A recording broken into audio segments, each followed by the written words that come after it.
I'm Rachel Campos-Duffy. Tonight, Joe Biden is desperate to change the narrative, and he's found the perfect plan to get the nation's mind off of his failures in Afghanistan.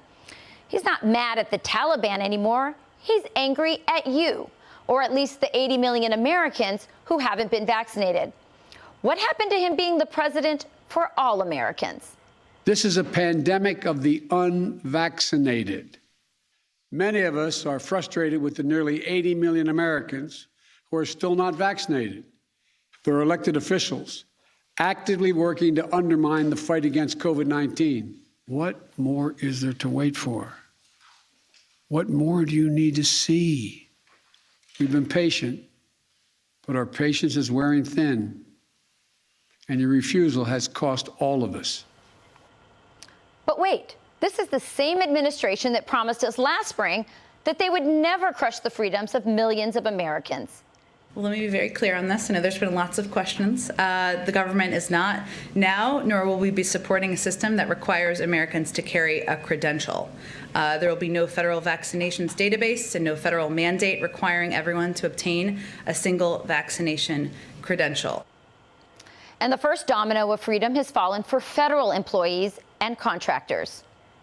I will sign an executive order that will now require all executive branch federal employees to be vaccinated, all.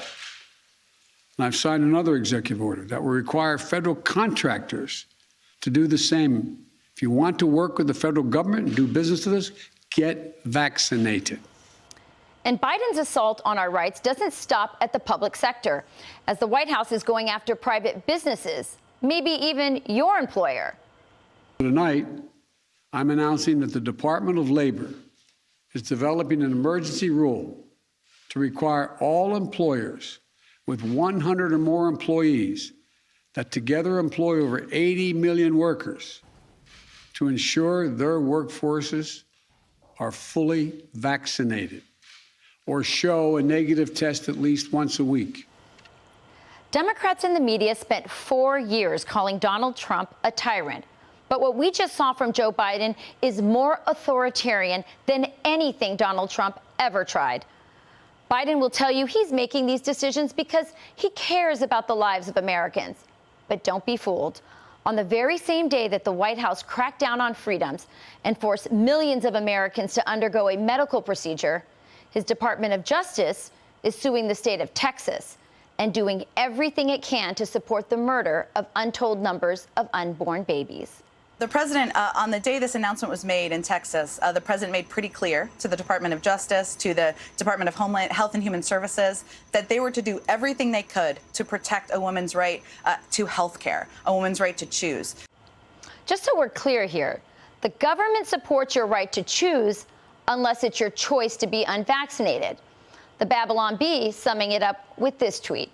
Joe Biden unveils Your Body, My Choice vaccination program. Now, this is a phony headline, but the Babylon Bee is satire after all. But today, the joke doesn't seem funny because it feels so true. Hey, Sean Hannity here. Hey, click here to subscribe to Fox News YouTube page and catch our hottest interviews and most compelling analysis. You will not get it anywhere else.